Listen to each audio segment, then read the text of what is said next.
Sir ఏంటి తిరుపతిలో రోజా turn మళ్ళీ పవన్ కేసి ఆవిడ నిన్న మాట్లాడినవి బాగా పెద్ద ఎత్తున వైరల్ అవుతున్నది. ఓకే, విధానపరంగా మాట్లాడవచ్చు, కానీ ఈ శాపనార్థాలు ఇవి ఇలాంటివన్నీ కూడా దేవుడు చూస్తాడు అని మాట్లాడడాన్ని చాలామంది తప్పుపడుతున్నారు. మీ రియాక్షన్ ఏంటి దీని మీద? నేను చూశాను మీరు చెప్పింది కూడా. రోజా ఓకే, తిరుపతి అంటే ఆమె అక్కడికి వెళ్తాం, అంతకుముందు ఇప్పుడు వివాదం. రోజా బాగా ఇది తీవ్రంగా మాట్లాడడము, శాసనసభలో కూడా ఆమె పాత్ర, ఆమె అన్నప్పుడు కూడా నేను ఖచ్చితంగా దాని మీద ఎప్పుడు రెండో అభిప్రాయం నాకేం లేదు. అసలు నా ప్రశ్న, వర్మ దేవుడి పేరు మనుషులైపోయారు, తొక్కిసలాట్లో ఆవులైపోయాయి. ఇప్పుడు దేవుడి దాకా ఎందుకు వెళ్తున్నాయి ఈ వివాదాలు అనేది ఇక్కడ చాలా కీలకమైన ప్రశ్న. నిన్న అది పోలీసులు పార్టీలు తేల్చుకోవాల్సిన సమస్య. వీళ్ళు ఎవరికైనా అసలు దేవుడు అనే సెంటిమెంట్ ఎంతవరకు ఉంది? దేవుడు చూసుకుంటాడు అనేది రోజా స్టేట్మెంట్ అయితే దాంతో ఎవరు విభేదించకూడదు. ఎందుకంటే దేవుడు చూసుకుంటాడు, ఎలా చూసుకుంటాడు, ఎవరిని చూసుకున్నాడు, ఏది దేవుడు చేశాడు, ఏది ఎందుకు చేయలేదు, ఈ ప్రశ్నలన్నీ నేను చాలాసార్లు అనుకున్నట్టుగా అందరూ భక్తులందరూ రకరకాల సందర్భాల్లో అన్నారు. కానీ దేవుడి దేకితో పెట్టుకున్నందుకు చంద్రబాబుకు ఇదివరకే చూపించాడు, ఇప్పుడు పవన్ కళ్యాణ్కు మొన్న కొంచెం చూపించారు. అంటే ఏం చూపించారు?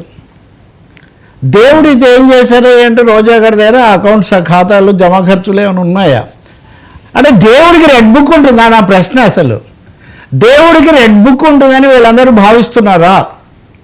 దేవుడికి రెడ్ బుక్ ఉంటుంది, ఆ రెడ్ బుక్లో తనకు ఎవరైనా అపచారం ఒకవేళ అపచారం చేస్తేనో ఆచారం పాటించకపోతేనో వాళ్ళందరి పేర్లు దేవుడు రెడ్ బుక్లో నోట్ చేసుకుంటాడా? చంద్రబాబు గారికి ఏం చూపించారు? చంద్రబాబు గారు అదే దేవుడిని ఇదే అలిపిరిలో నేను బయటపడ్డాను, దేవుడే కారణం.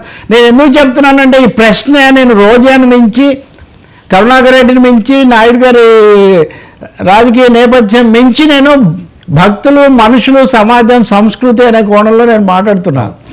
అలిపిరిలో నేను బయటపడడానికి దేవుడే కారణము కాబట్టి అప్పటి నుంచి నేను వెంకటేశ్వర స్వామిని అమిత భక్తితో కొలుస్తున్నానని చంద్రబాబు నాయుడు గారు 100 సార్లు ప్రకటించారు.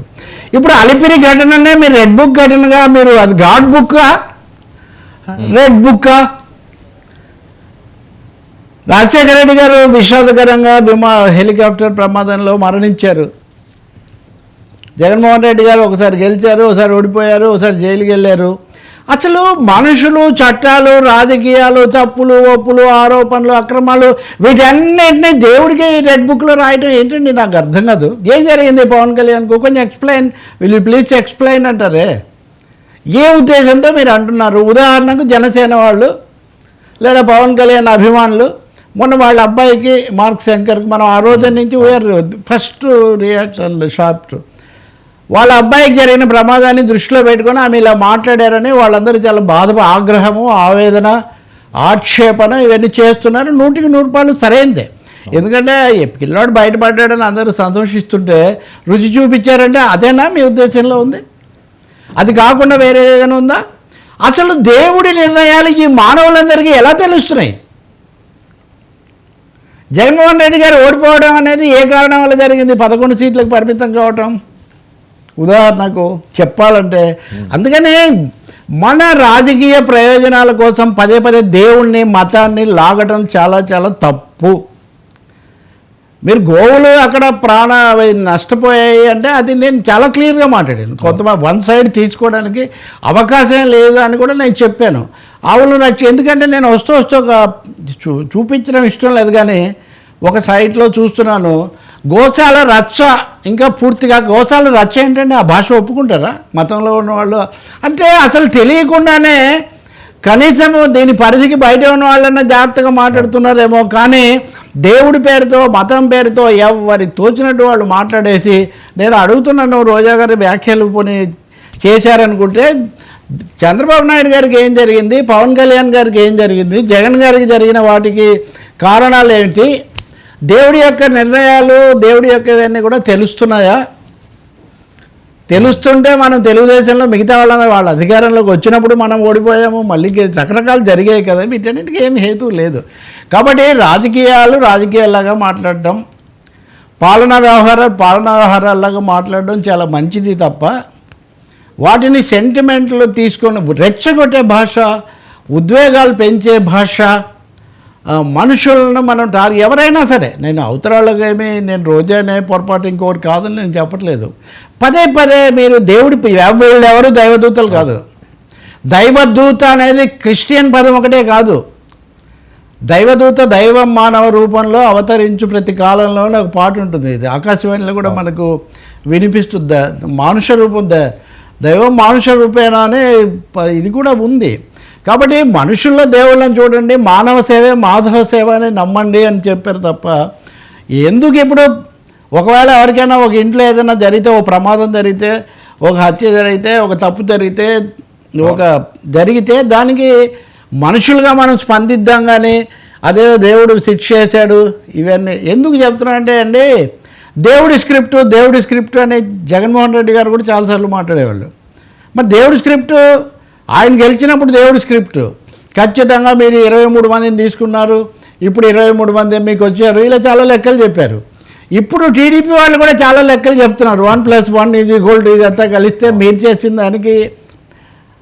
రోజా గారికి ఆమె చేసిన సినిమాల స్క్రిప్ట్ తెలిసి ఉండొచ్చు, ఆమె పనిచేసిన పార్టీ యొక్క రాజకీయాల స్క్రిప్ట్ తెలిసి ఉండొచ్చు, కానీ ఏడుకొండలవాడి స్క్రిప్ట్ కూడా తెలుసా?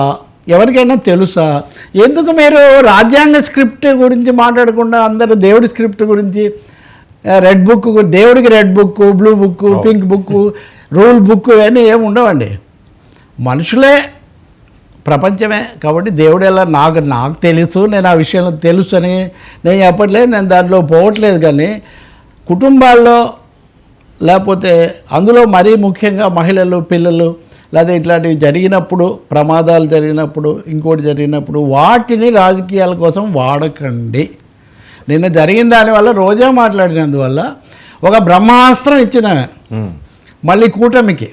అంతకుముందు ఏదో ఆవులు కరుణాకర్ రెడ్డిని పిలిచారు, మళ్ళీ వస్తానంటే రానివ్వలేదు, ఏమైందో ఏమో ఇలాంటి ఏం అక్కర్లేదు. మొత్తం రోజా టర్న్ సినిమాల్లో కదా, అదేదో బొబ్బిలి రాజానా ఏదో ఉంటుంది కదా, బొబ్బిలి రాజా కదా అంతకుముందు, ఈమె బొబ్బిలి వంశం,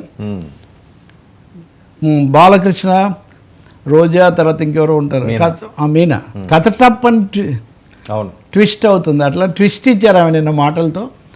మాటగారి కాబట్టి తర్వాత కొంచెం అవగాహన ఉంది కాబట్టి మరి ఏమన్నా ఇప్పటికైనా కానీ దాన్ని సర్దుకుని తన మాటల ఉద్దేశం ఏంటో, నేను ఆ పిల్లోడిని ఏమనలేదు, ఎవరిని నొప్పించడం నా ఉద్దేశం కాదని వివరణ ఇవ్వగలిగితే చాలా బాగుంటుంది. బయట వింటారా సార్ ఒకసారి? మీరు వేయండి, వేస్తే అప్పటి నుంచి చూస్తాను. కలియుగ దైవం ఇదే మీ చిత్తశుద్ధి ప్రజలందరూ గమనిస్తున్నారు. కలియుగ దైవం వెంకటేశ్వర స్వామితో పెట్టుకుంటే ఎలా ఉంటుందో ఆల్రెడీ చంద్రబాబు నాయుడు తెలుసు. పవన్ కళ్యాణ్ కూడా ఈ మధ్యలో కొంచెం రుచి చూశాడు. కాబట్టి ఎప్పుడు దేవుడితో పెట్టుకోవద్దండి, దేవుడి విషయాల్లో అపచారాలు చేయొద్దండి. ఇదే మీ చిత్తశుద్ధి ప్రజలందరూ గమనిస్తున్నారు. కలియుగ దైవం వెంకటేశ్వర స్వామితో పెట్టుకుంటే ఎలా ఉంటుందో ఆల్రెడీ చంద్రబాబు నాయుడు తెలుసు. పవన్ కళ్యాణ్ కూడా ఈ మధ్యలో కొంచెం రుచి చూశాడు. కాబట్టి ఎప్పుడు దేవుడితో పెట్టుకోవద్దండి, దేవుడి విషయాల్లో అపచారాలు చేయొద్దండి. ఇదే మీ చిత్తశుద్ధి. అదే నేను ఇందాక అడిగా కదండి, ముందైనా విన్నా నేను. ఏమి రుచి చూశారు నేను అడుగుతున్నా రోజా గారిని. చంద్రబాబు గారికి ఏం జరిగింది, పవన్ కళ్యాణ్ గారికి ఏం జరిగింది, వాటిని గురించి మీరు వివరణ ఇవ్వండి. మీరు వివరణ ఇవ్వండి, వెనక్కన్నా తీసుకోండి, దానివల్ల సమస్య లేకుండా పోతుంది. దేవుడితో పెట్టుకోవద్దు. నేను ఆమె మాటలు, ఆమెకు నాకు దేవుడి గురించి అంత, మనుషుల గురించే నాకు ఎక్కువ, మానవుడి క్షేమం అదే నేను ఎక్కువ ఆలోచిస్తాను. కాబట్టి దేవుడి గురించి వ్యాఖ్యలను కొంచెం విశదీకరించండి రోజా గారే, వాటికి భాష్యం చెప్పండి. మూడోది, లేకపోతే నా మాటలు అపార్థం చేసుకున్నారు, నేను వెనక్కి తీసుకుంటున్నానని చెప్పండి, అప్పుడు బాగుంటుంది. ఎవరైనా సరే దేవుడితో రాజకీయం చేయకండి అని నేను చెప్తున్నాను. దేవుడితో రాజకీయం చేయకండి.